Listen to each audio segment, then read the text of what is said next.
أعوذ بالله من الشيطان الرجيم. بسم الله الرحمن الرحيم. إن الحمد لله نحمده ونستعينه ونستغفره ونعوذ بالله من شرور أنفسنا وسيئات أعمالنا. من يهده الله فلا مضل له ومن يضلل فلا هادي له، وأشهد أن لا إله إلا الله وحده لا شريك له، وأشهد أن محمدا عبده ورسوله صلى الله عليه وآله وسلم تسليما كثيرا. أما بعد، د سرور کائنات صلی الله علیه و آله وسلم ژوند. محترم ورونو، زموږ قصه دې ځای ته را رسېدلې وه. په الهي دین کې فتنه او فساد جوړول چې خلق د دین څخه منع کوي یا یې اړوي، تر دغه جنگ چې د مسلمانانو څخه په حرامه میاشت کې سهون پېښ سو، په څو درجو بد او شدید دی.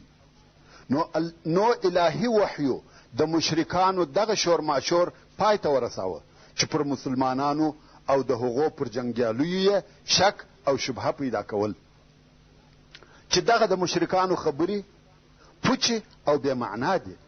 ځکه تاسې یاست چې حرامې میاشتې حلالې ګرځوئ، حرام ښار چې مکه مکرمه ده حلال ګرځوئ. تاسې پر مسلمانانو ظلمونه وکړه، د خپلو کورو څخه مو وایستل، د مسلمانانو د دین او توحید په سبب مو هغو ته تکلیف او آزارونه ورکول. آیا مسلمانان په بلد حرام کې نه و مقیم؟ تاسې د هغو د مالو د غصبولو او د هغو د نبي د وژلو فیصلې په دغه بلد الحرام کې نه کړې صادرې؟ اوس څه پېښه سوه چې دفعتاً و حرامو میاشتو ته حراموالی راغلی او په هغو کې جنګ کول ډېر بد کار بولی؟ نو معلومه خبره ده چې دغه اوازې چې تاسې یې نشروئ د شرم او وقاحت څخه نه دي خالي. ورونو، تاسې وګورئ چې نن ورځ د دغسې مسائلو مثال په خپل شاوخوا کې نه وینئ.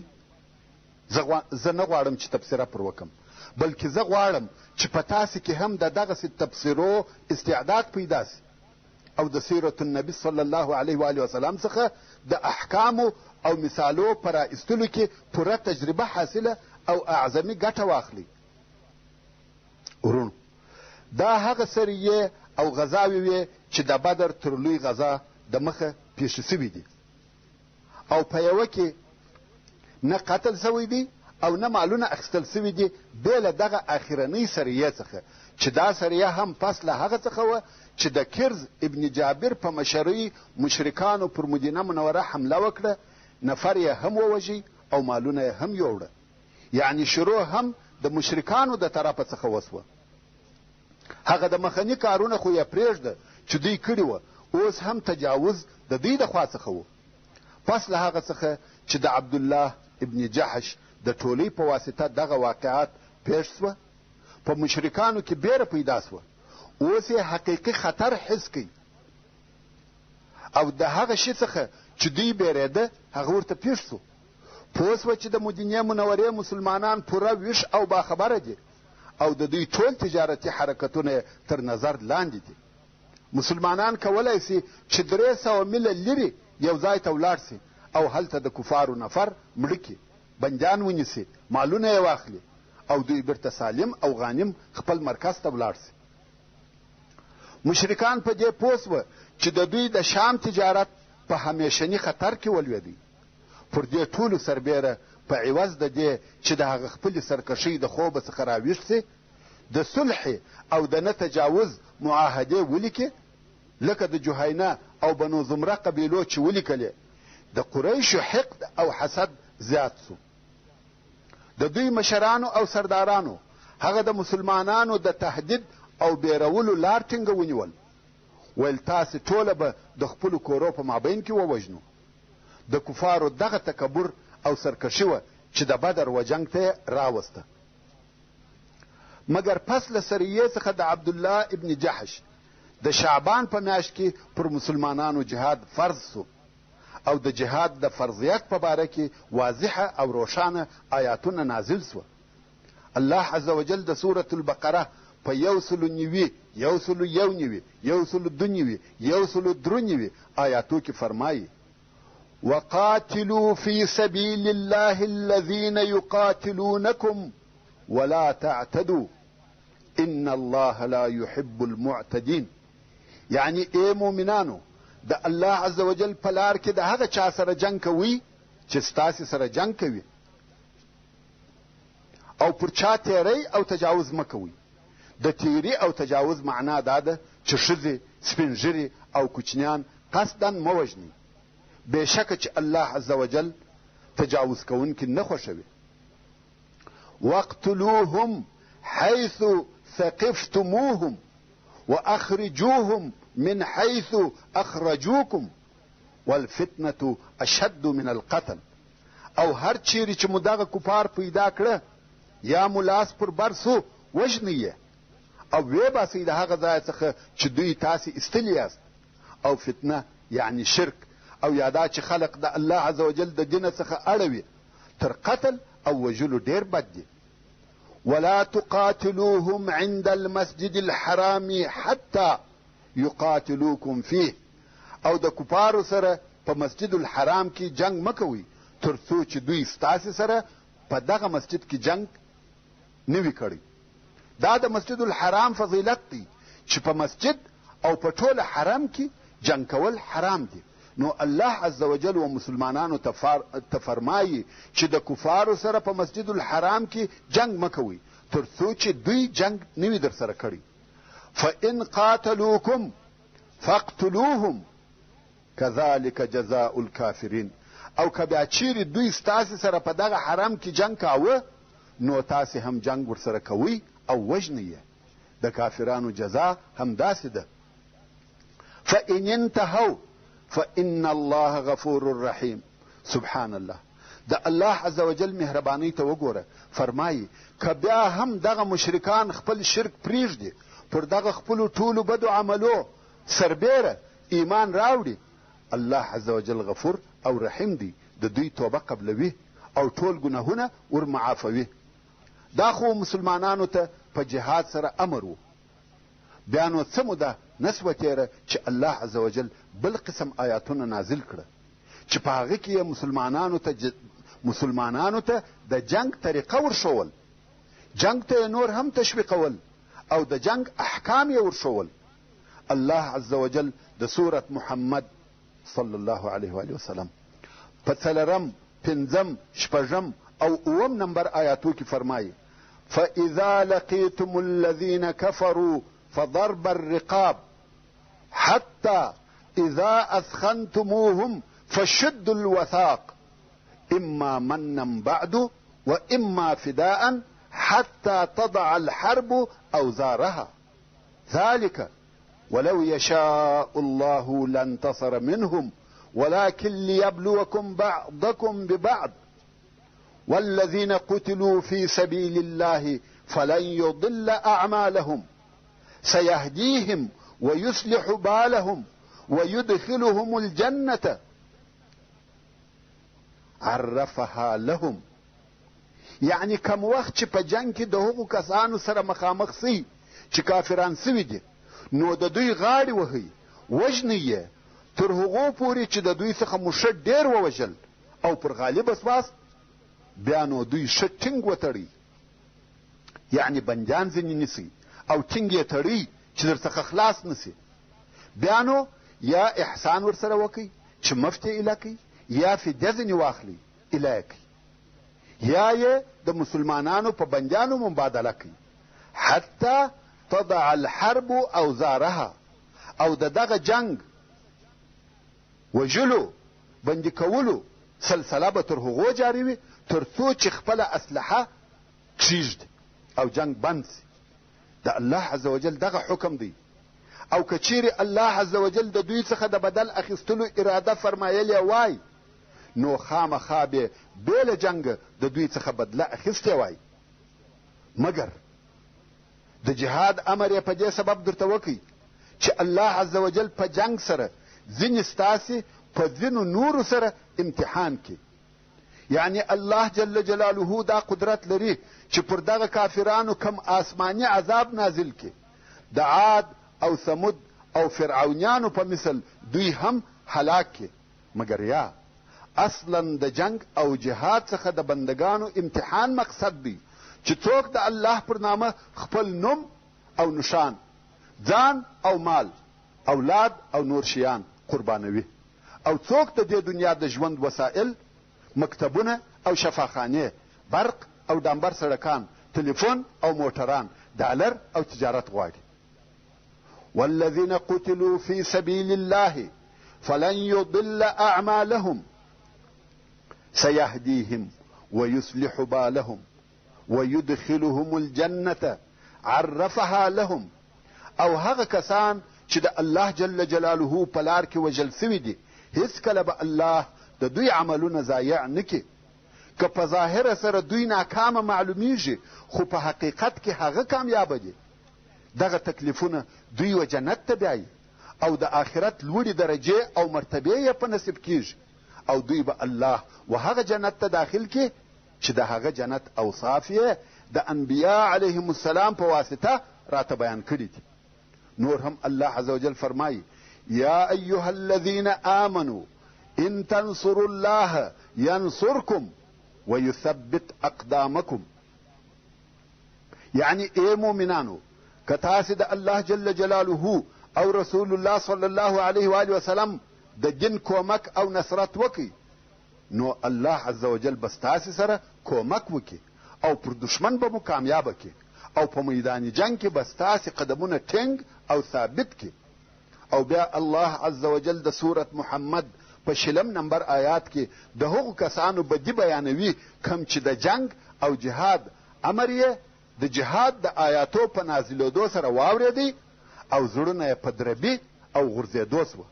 الله عز وجل فرمایي: فإذا أنزلت سورة محكمة وذكر فيها القتال رأيت الذين في قلوبهم مرض ينظرون إليك نظر المغشي عليه من الموت فأولى لهم.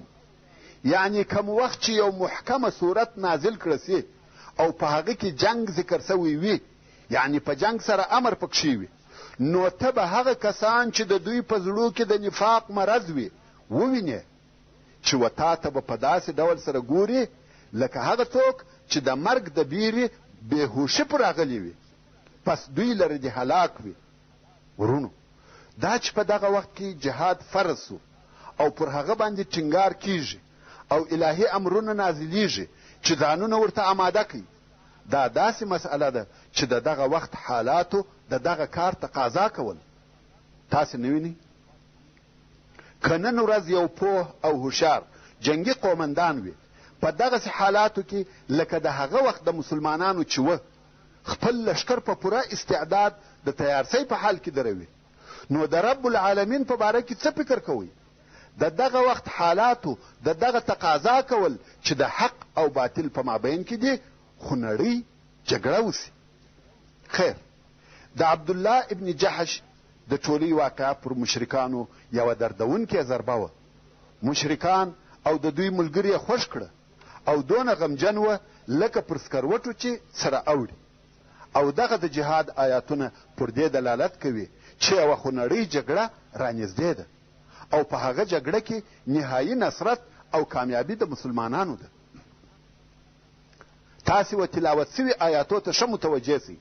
الله عز وجل مسلمانان د مشرکانو په ایستلو امر کوي او ورته وایي داسې وباسئ لکه تاسې چې ایستلي یاست، او بیا د بندیانو په باره کې د کامیابه لښکر احکام ورښیي او ورته فرمایي چې تر هغو یې وژنئ چې دوی جنگ پرېږدي.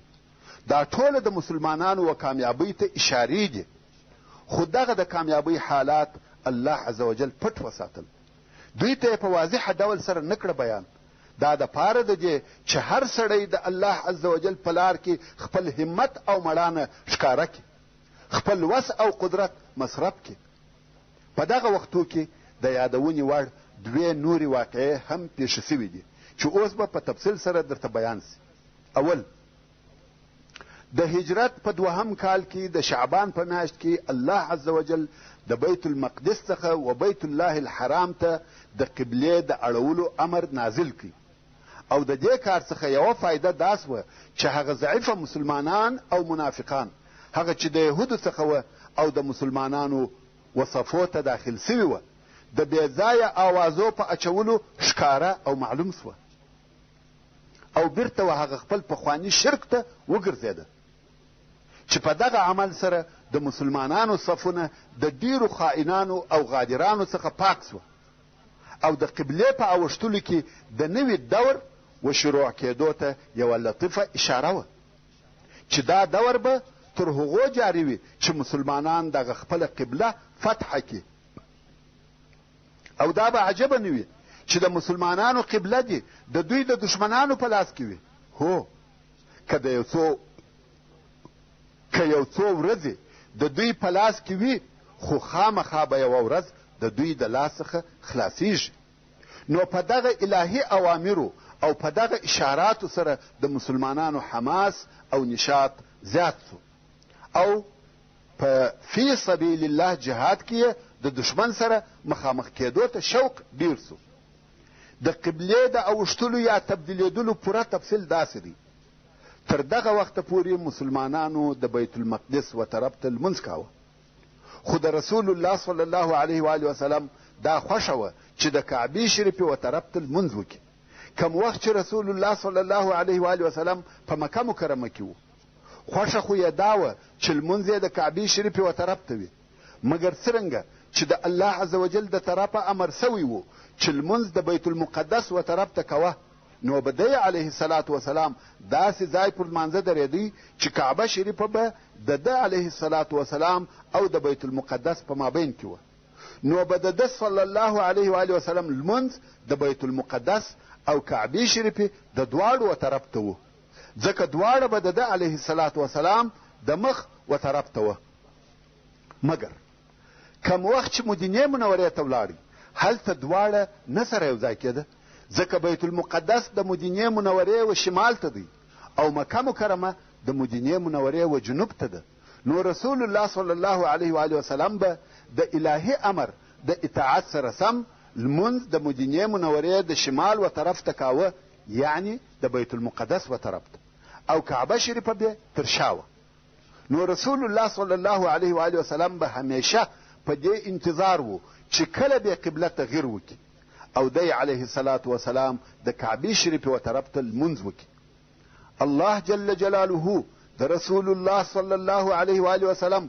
د زړه غوښتنه قبوله کړه دا یوازې خواهش او د زړه غوښتنه وه رسول الله صلی الله علیه و آله وسلم په دې باره کې خواست او دعا نه دي کړې دا فقط یوه قلبي آرزو وه او الله جل جلاله د رسول الله صلی الله علیه و آله وسلم دغه ارزو قبوله او منظوره کړه الله جل جلاله د سورة البقره په 144 نمبر آیات کې فرمایي قد نرى تقلب وجهك في السماء فلنولينك قبلة ترضاها فول وجهك شطر المسجد الحرام یعنی په تحقیق سره ستا د مخ اړول د آسمان و طرف ته موږ وینو نو خامخا به موږ تا و هغه قبلې ته وګرځوو چې ته یې خوښوې او په راضي کېږې نو په لمانځه کې د خپل مخ د کعبې شریفې یا مسجد الحرام و طرف ته وګرځوه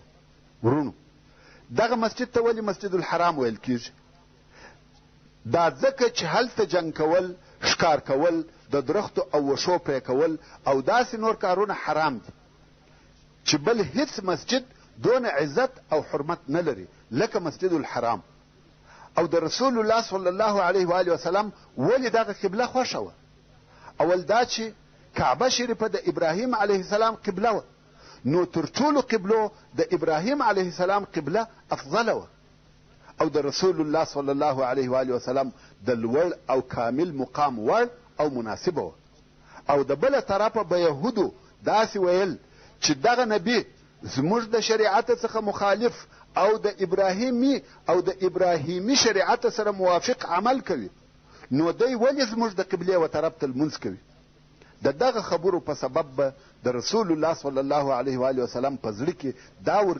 دا ورګرځېده چې د الله جل جلاله د طرفه امر راته وکړه سي چې د کعبې شریفې و طرف ته لمونځ وکم.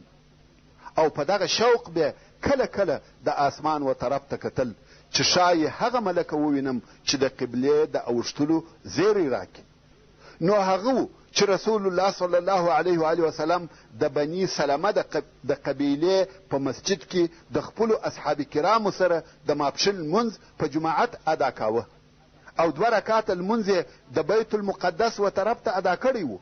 په دغه لمانځه کې په الهي امر او وحی سره مخ د بیت الله شریف و طرف ته واړاوه او پاته 2 رکعاته لمونځ یې د کعبې شریف و طرف ته ادا کړي او په دغه سبب و دغه مسجد ته مسجد القبلتین ویل کیږي. دلته نو د قبلې په اوښتلو سره یهودو ته د خبرو او تهمتو موضوع پیدا سوه. په هر مجلس او هر ځای کې وایي دا څنګه دین دی، بلکې دا دین نه دی. یو وخت یې قبله بیت المقدس و او اوس یې بیا قبله کعبه شریفه ده. خپله قبله ولې او څنګه بدلوي؟ کفار قسم قسم خبرې کوي، مګر الله عز وجل د دوی د خبرو رد او جواب په ډیرو آیاتو کې وفرمایه چې هغه ټوله آیاتونه په سورة البقره او 2 سپاره کې دي. ځکه یهودو غوښته چې د قبلې د اوښتلو پر موضوع په مسلمانانو کې فتنه جوړه کړي او تر یو اندازې جوړه هم سوه. ضعیف الایمان مسلمانان او ډیر منافقان د دینه واوښته، خو الله عز وجل فرمایي چې قبله الهي امر دی، دا په مشرق او مغرب پورې تعلق نه لري. الله عز وجل د سورة البقره په 107 نمبر آیات کې فرمایي لیس البر ان تولوا وجوهکم قبل المشرق والمغرب ولكن البر من آمن بالله واليوم الآخر والملائكة والكتاب والنبيين. یعنی نیکی یوازې دا نه ده چې په لمانځه کې خپل مخان د مشرق یا مغرب و طرف ته وګرځوئ، بلکې د دې کار سره د صحیح عقیدې او لازمي اعمالو کول هم پکار دي. الله عز وجل فرمایي بلکې نیکی او ښه کار دا دی چې چا پر الله جل جلاله ایمان راوړی وي، د آخرت پر ورځ، پر ملائکو، پر آسماني کتابو او نبیانو یې ایمان راوړی وي. او رب عز وجل بل ځای فرمایي چې حقیقي نیکی تقوا ده. او دغه د قبلې موضوع په عین حال کې د الله عز وجل د طرفه یو امتحان هم و چې څوک پکښې شکمن کیږي، خو هغه واقعي مسلمانان پر خپله سالمه عقیده ثابت او قائم پاته سوه. په ایمان کې شک او ضعف نسو پیدا. څه چې د الله جل جلاله امر و هغسې عمل او عقیده وه. او په دغه وخت کې 2 موضوع د روژې فرضوالی و. هغه دا چې د هجرت په 2 کال کې د شعبان په میاشت کې د الله عز وجل د طرفه پر مسلمانانو د رمضان د میاشتې روژه نیول فرض وه.